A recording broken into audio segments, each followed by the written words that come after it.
Hello. Today we are going to discuss what's working in the EdTech community. We're going to review some things for K-12 classrooms, as well as what's not working in those classrooms virtually. Let's get started. Learning virtually in the K-12 classrooms involves meaningful support and differentiation, innovative classroom instruction, communication and collaboration with all stakeholders, and digging into data. We're going to go over each of these subtexts throughout this video. Let's start with meaningful support and differentiation. A quote from Kana 2021. The online education platform has given the teachers a chance to explore new pedagogies of teaching. So, what are the steps to meaningful support and differentiation? We need to understand, build, and value the educator and the student. So, understanding that the abrupt change in the learning environment can lead to substantial social stress, thus causing unexpected behaviors and lack of motivation, something that we all can relate to. The next step is to build relationships with students. Take the time to talk via video conference and make connections. This can be done with all stakeholders, not just teacher student. It can be with teacher and parent. It can be with administration teacher. Many different forms that you can involve all stakeholders to build relationships with the students and with the families. Create the environment where each student feels welcomed, accepted, and valued.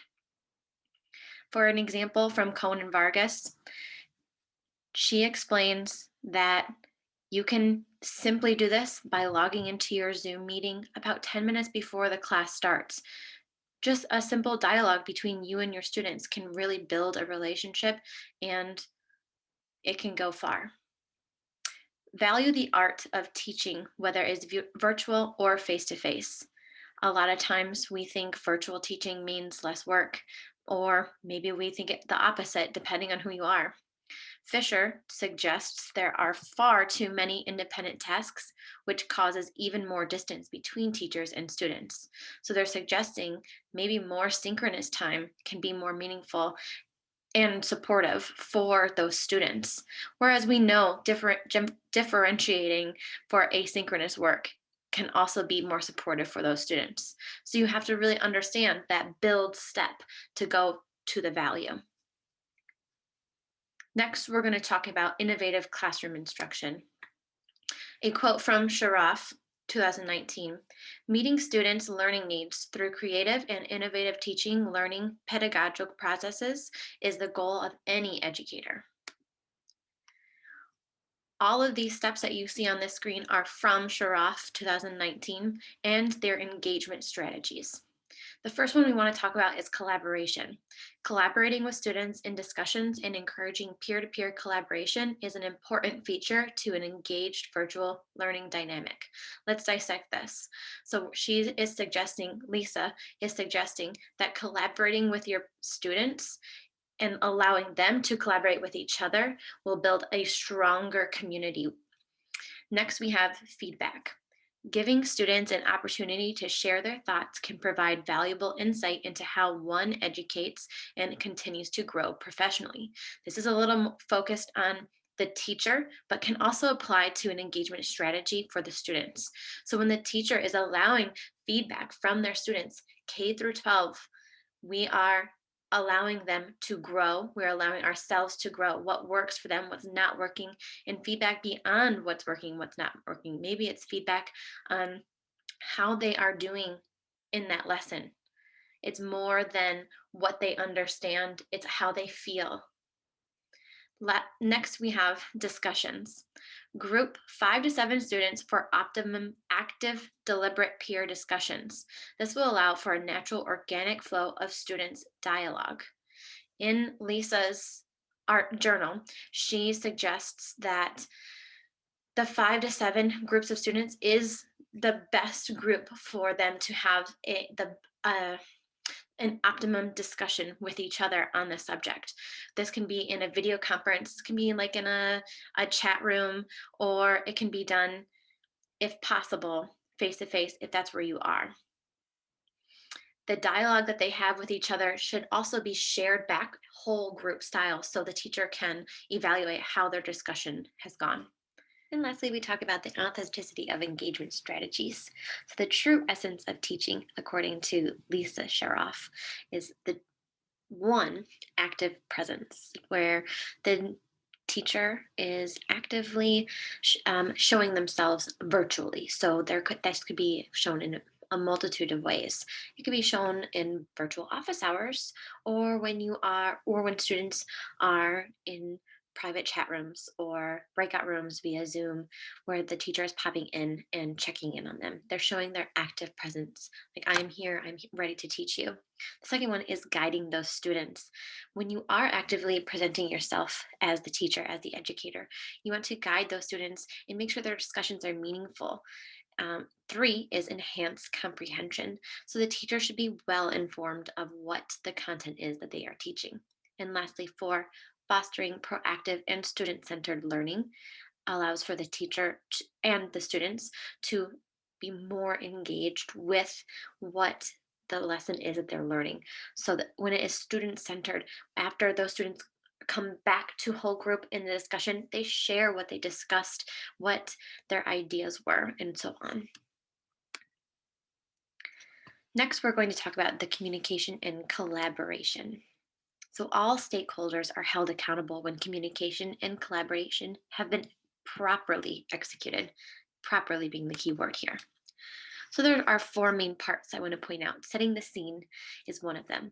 There should be a plan of action that should be communicated in advance to the students and the parents concerning exams and results, projects, etc., according to KANA 2021.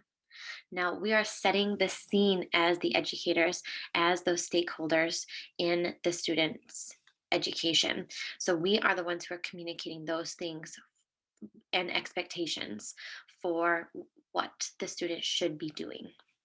Next up is keeping in touch.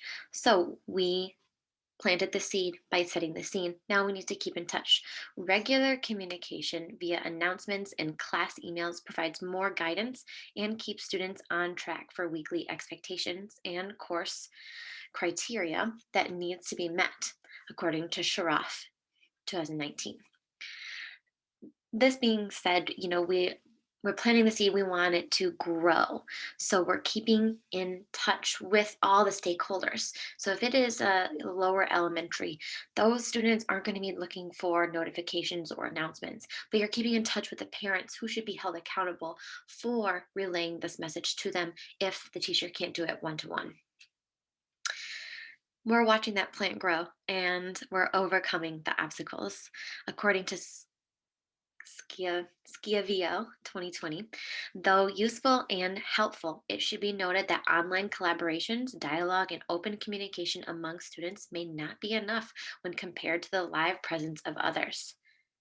We need to overcome this obstacle by thinking back to that differentiation and support that we are giving those students. We're combining the collaboration and communication by differentiating. So, overcoming these obstacles could mean going beyond that um, set announcement, set email that you send to all parents at once. It could be calling that one family or those couple of families that need the phone call in order to stay on track.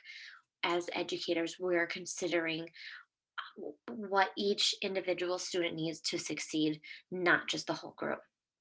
And lastly, we want that flower to bloom. We planted the seed by setting the scene. We watered the plant by keeping in touch. We are watching the plant grow by overcoming those obstacles. And now that little flower is going to bloom by involving all the stakeholders, but kind of grouping them all together here. Using what we've learned during the pandemic about the power of relationships, innovative instructional models, and community partnerships, our schools can become more equitable for all students. This is written by Cone Vargas 2020. We are involving all the stakeholders by building those relationships, setting the scene, keeping in touch, overcoming the obstacles that we might come across. And lastly, we're digging into the data. So, a comparison of Individualized reading tests and standardized tests shows unreliable scores in a virtual setting, something that is a challenge that we've all experienced. Those standardized tests, just tests in general in a virtual setting, can possibly not be valid. So let's check out those deceiving scores. The NWA scores that I'm showing you here are from Memorial Elementary School in Garden City, and specifically, they are the first grade scores. I'm choosing just a small um, score to. I'm choosing such a small piece of data to show you, just to show you, just just a little bit goes a long way.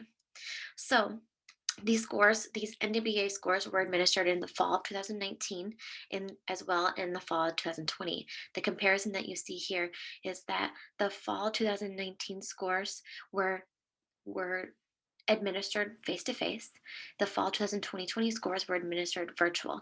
Notice how they're significantly higher. This increase in score is proven invalid by when it compared to the reading scores that were administered one to one. These were also administered face or virtual in the fall of 2020. However, it is different because the teacher was able to administer them one to one. So we have the more accurate scores for reading for these first grade students. As you can see, we have a majority of the students are reading below grade level. Grade level should be a level D. And from A to C, I'm sorry, from pre A to C, we see that we have more than half of this pie chart is filled of students who are not read or who are starting first grade reading below grade level. Now, my question is, my comparison here is that how are students scoring higher in the standardized test, but more students are scoring lower when it comes to the reading test. So we are getting deceiving scores when we're testing students virtually. Grouping these all together, I just want to say a big thank you for listening to this. But we want to go back to the beginning and review what we went over in this presentation. So we went over the meaningful support and differentiation. We provided the data for um, invalidity of test scores. We have proven innovative classroom instruction and shown that communication and collaboration with all stakeholders are imperative to a successful career for a student. Overall, I do want to say thank you one more time for listening and engaging yourself in this presentation, and have a great day.